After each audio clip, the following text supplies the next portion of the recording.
Imagine for a second, right, that you are just going about a perfectly normal day in the ancient world. You're out in the hot sun.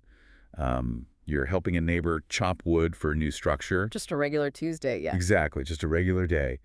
And you swing your axe back, and in this freak, just horrifying accident, the heavy iron axe head actually slips right off the wooden handle. Oh, man. That's bad. It flies through the air, it strikes your neighbor, and in a split second, they are killed. It's this tragic, completely accidental mistake. I mean, you had absolutely zero intent to cause harm. Right. Not at all. But in the ancient world, your lack of intent just does not matter to the victim's grieving family. The literal moment that axe head lands, you become a hunted person. You're running for your life. Yeah. The family's going to come for you, and their only goal is just raw, immediate vengeance. So where do you go? How do you survive when, the footsteps are already echoing right behind you? It's a terrifying scenario to even picture. It really is. So welcome to today's deep dive. Before we jump in, I want to warmly welcome you, our listener, into this exploration and just offer a divine blessing for your day and for your entire week ahead. Absolutely. May you find deep insight and peace as we unpack this material we have in front of us today. Because we're pulling from the Holman and the NAA study Bibles, focusing specifically on Joshua chapter 20, to understand how ancient Israel handled this exact nightmare scenario. Through what they called the cities of refuge, right? Right, the cities of refuge. We're really looking at a society that's trying to balance this visceral human desire for vengeance with, honestly, the radical concept of due process. It's a profound tension to explore, honestly. I mean, we're looking at a society that is transitioning from being, nomadic wanderers to a fully settled nation. And the sources point out that before we can even get into the mechanics of these high-speed chases across the desert, we really have to look at the foundational philosophy of the society they were building. Right, like the actual environment where this is all taking place. Yeah. Because according to the text, God commands Joshua to establish these cities of refuge right as they're conquering and dividing up the land of Canaan. Yeah, which is a big deal. It is. And this is actually a fulfillment of instructions that were given previously through Moses. So they're finally in the land, they're drawing borders for all the different tribes, and suddenly this very specific legal infrastructure is mandated. And the NAA Study Bible provides a really crucial piece of context regarding that infrastructure. It points out that dedicating these 6 refuge cities, which, by the way, were established alongside 48 other cities, designated specifically for the Levites, the priestly tribe. Right, the 48 Levitical cities. Exactly. So doing this reveals a core priority for them. The land wasn't supposed to just be divvied up as an inheritance. It wasn't viewed merely as ancient real estate to be exploited. Right. It was explicitly designed to be a land where justice prevails and true worship persists. Okay, let's unpack this concept of the land for a second, because I think that completely changes how we view ancient conquests. I mean, we usually think about settling a territory strictly in terms of resource management, Oh, totally. Like who gets to the river, who gets the mountains. Exactly. Who gets the fertile valleys, who controls the high ground, where the trade routes are. But this system implies something entirely different. It's almost as if they were implementing moral zoning laws. Moral zoning laws. I like that. That captures the essence perfectly. Because they're literally embedding the concept of justice directly into the geography of the country. They're deciding that a functional society needs physical spaces dedicated to mercy just as much as it needs, like farmland. Yeah, you're taking an abstract philosophical and theological concept, justice, and mapping it onto physical coordinates. But the core legal distinction that makes this zoning necessary is found right in the text of Joshua 20. Right, because it's not a free-for-all. Exactly, it's not. These refuge cities were not a blanket free pass for just anyone trying to escape the law. The designation was strictly for someone who committed homicide, as the text translates, by error and without intent. Meaning there was zero premeditation, like no malice at all. Right. The text even specifies there could be no prior hatred between the two individuals. It had to be a pure, heartbreaking accident, like the axe head slipping. Which, if you think about it, is a massive leap forward in ancient jurisprudence, making a strictly enforced legal distinction between, premeditated murder and accidental manslaughter. Right, that requires a system capable of pausing human reaction long enough to actually investigate human intent. Exactly. And in a clan-based tribal society, hitting pause on a blood feud is incredibly difficult because that impulse for retaliation is just baked into the social fabric. Let's actually talk about that retaliation because we really need to understand the immediate threat the fugitive is facing here. Right, the chase. Yeah, the text uses a phrase for the person chasing the fugitive that I cannot get over. It says they are fleeing from the avenger of blood. It is intense. It sounds like the title of a summer blockbuster action movie, The Avenger of Blood. It paints this terrifying picture of an unstoppable force relentlessly tracking you down. So who is this person in the context of ancient society? So the phrase Avenger of Blood is translated from the Hebrew word goel. And the sociology behind the goel is really fascinating because of its dual nature. Okay, dual nature how? Well, in day-to-day ancient Israelite society, the goel was typically the closest male relative to the victim, but their primary role was actually as a redeemer or a protector. They were essentially the ultimate social safety net. A protector. Wait, that sounds like the opposite of an avenger. I know, but think of it this way. If a family member fell into severe debt and had to sell their ancestral land or even sell themselves into servitude, the goel was the one legally obligated to step in. Oh, wow. Yeah, they would pay the debt and buy them back to keep the family intact. So under normal circumstances, the goal is kind of the hero of the family, like the person you rely on when your life falls apart to protect your liberty and your property. Exactly. They were the glue holding the clan's stability together. But in the tragic case of a killing, that exact same protective duty flips. Oh, I see. The obligation to protect the family's life turns them into the avenger. In a world without a centralized, state-run police force, families had to police themselves. Right, there's no 911 to call. No 911. Huh? So the goel was socially and legally obligated to balance the scales of justice by taking the life of the person who took their family member's life. Wow, okay, that reframes the terror of the chase completely for me, because the fugitive isn't just running from an angry mob. They're running from someone who feels a profound, socially mandated moral obligation to kill them. Right. The goal truly believes they are doing the right thing. That's terrifying. So our fugitive is sprinting across the landscape. They can literally hear the goal closing the distance, and finally, they reach the gates of one of these 6 cities of refuge.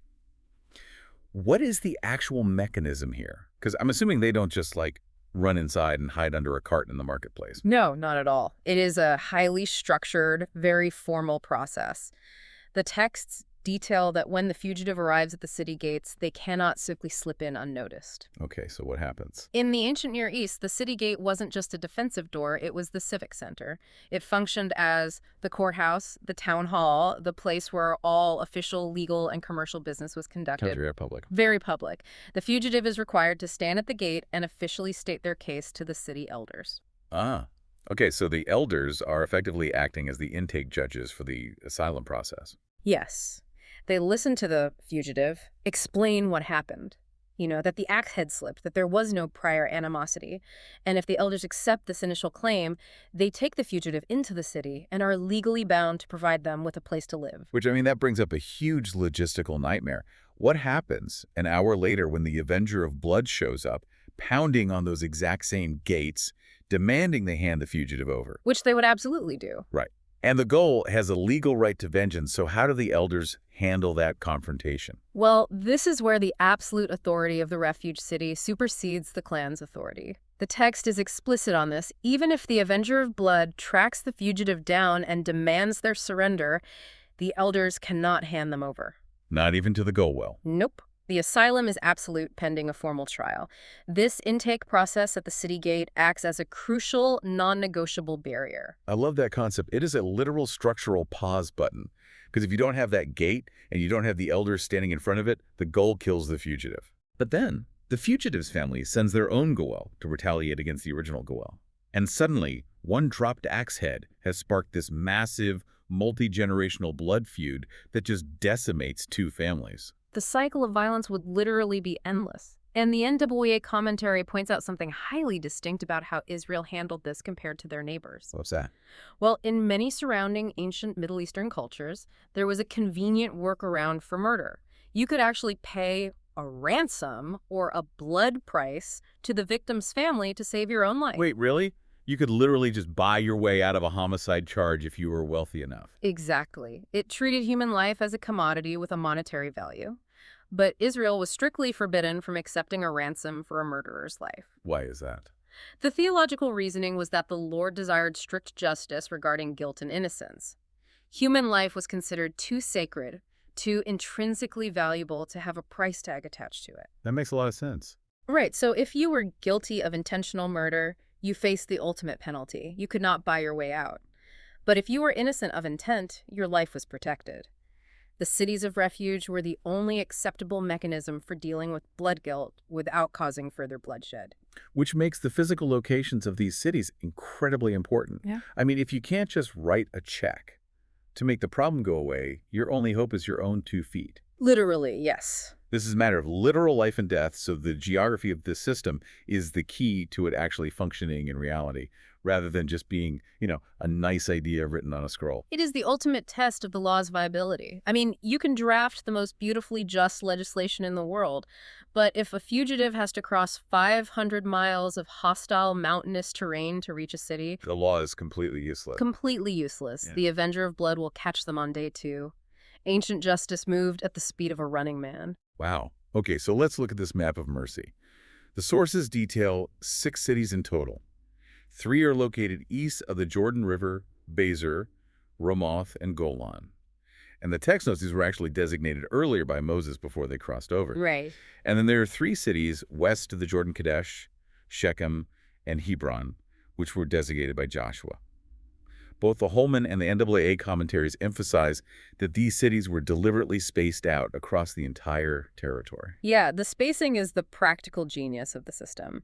The commentators note that they were strategically located in the north, the center, and the south of the country on both sides of the major geographical barrier of the Jordan River. So they were covering all the bases. Exactly. The explicit goal was that a fugitive, no matter where they were working or living in the land of Israel, was never too far away to reach one. They were placed along major accessible routes. Okay, here is where it gets really interesting to me. As I was going through the study notes, there is a detail that could easily be skimmed over, but I think it is just staggering. What did you find? So these cities were designated for all the Israelites, which obviously makes sense, but they were also explicitly designated for the foreigners living among them. Oh, yes. The texts refer to the stranger or the sojourner residing in the land. Think about how radical that is for a moment. We are talking about an ancient, tribal, newly established nation. Xenophobia was essentially the default setting for survival in the ancient Near East. Absolutely. It was an us versus them world. Yet their legal system offers equal access to due process and sanctuary for non-citizens. A foreigner who accidentally kills an Israelite can run to the exact same city, speak to the exact same Israelite elders, and receive the exact same protection as a native-born citizen. It really is a profound statement about the universality of justice within this specific worldview. Justice was meant to be accessible, regardless of ethnic background or social standing. It's beautiful. It is. By spacing the cities out so perfectly and by opening the gates to everyone, mercy was literally placed within running distance for every single person standing on that soil. It's a beautiful ideal. But the story doesn't end at the city gates. The fugitive gets in, they are safe from the Avenger, the elders give them a place to sleep, but they aren't just off the hook forever, right? Oh, no, not at all. They still have to face the legal system. Which leads us to what is honestly the most surprising and mysterious rule in this entire text. The trial and the conditions of release. Yes, it is a highly intricate process that really forces us to grapple with a very different way of viewing the world. Right, because once the immediate threat is paused, the fugitive must eventually stand trial. The text calls it judgment before the congregation. And this trial actually takes place back in their hometown, the place where the fatal event occurred. Which ensures a jury of their peers.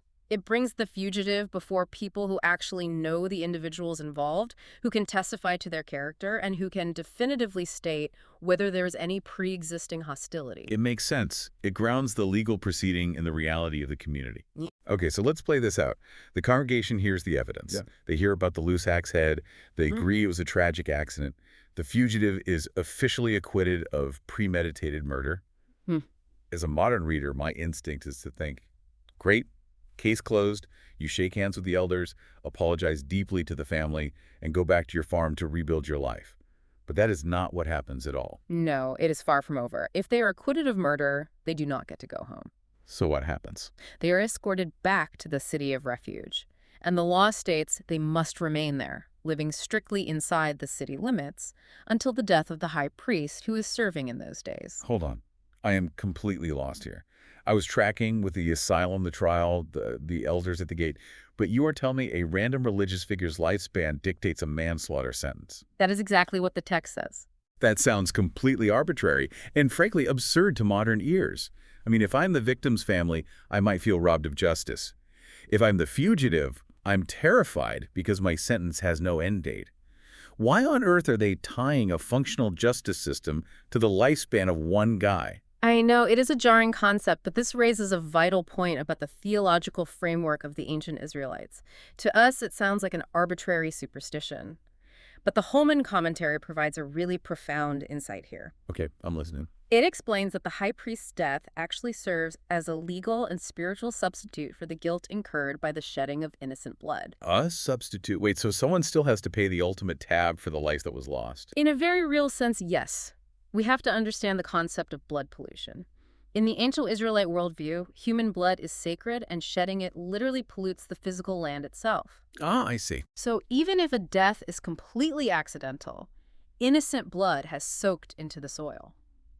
The scales of cosmic justice have been tipped. You cannot just shrug off a dead body. The blood guilt has to be addressed to protect the wider community from the consequences of that pollution. But because the death was an accident, the congregation just ruled that the killer's blood shouldn't be shed. Exactly the dilemma. How do you resolve the tension? How do you cleanse the land without executing an innocent person? Right. The text's answer is the high priest. The high priest wasn't just, a religious official. He was the literal representative of the entire nation before God. He wore garments that bore the names of all the tribes. Okay, so he represents everyone. Right.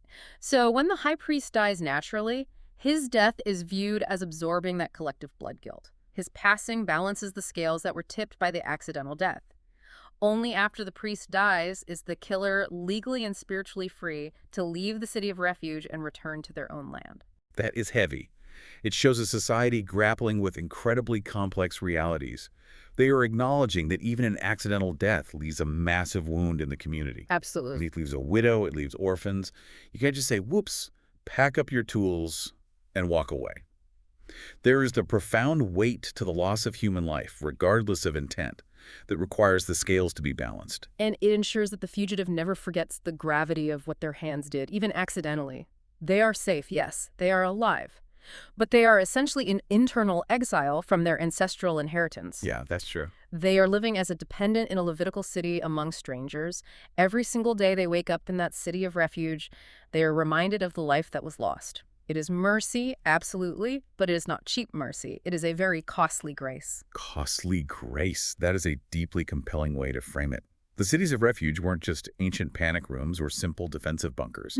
They were deeply theological institutions that forced the entire nation to reckon with the inherent value of human life. They represent the physical intersection of strict, unyielding justice and profound, accessible mercy. Let's briefly recap this incredible journey we've been on today.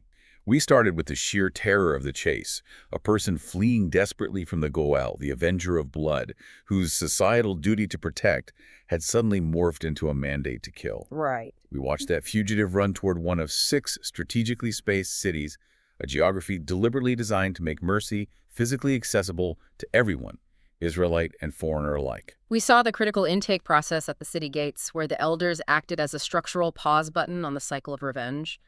We saw a system refusing to accept a monetary ransom for human life, insisting instead on a proper trial before the congregation to establish intent. And finally, we uncovered the profound theological mechanism of the high priest's death, a substitutionary passing that absorbed the blood guilt and finally allowed the exile to return home. It is a stunning, multi-layered system that operated on levels of sociology, geography, and theology all at once. It truly is. And as we wrap up, I want to leave you, our listener, with a final thought to ponder based on this ancient legal framework. Oh, please do. Think about the daily psychological reality of the fugitive living inside that city of refuge. Because their freedom was tied entirely to the natural lifespan of the high priest, the length of their exile was completely, maddeningly unpredictable. Oh, man.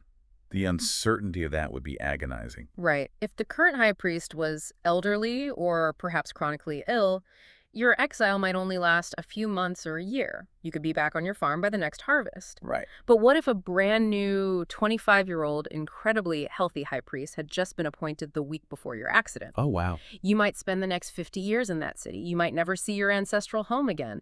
Ancient justice, in this specific case, wasn't a fixed sentence of 5 to 10 years that you could just cross off on a calendar. Your ultimate freedom, your ability to go home, was entirely dependent on the literal mortality of one individual leader.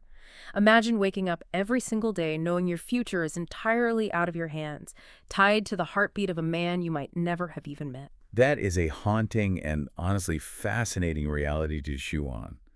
You survive the frantic race, the footsteps of the Avengers stop at the city gates, but inside those walls, a totally different kind of waiting begins. Exactly. Thank you so much for exploring this with us today. It has been an incredible deep dive into a world that feels so distant, yet clearly wrestles with the exact same fundamental questions of justice, intent, and mercy that we still grapple with today. And as we close out our time, I want to say a final goodbye and remind you that God blesses all the listeners. Have a wonderful week, and we will catch you on the next deep dive.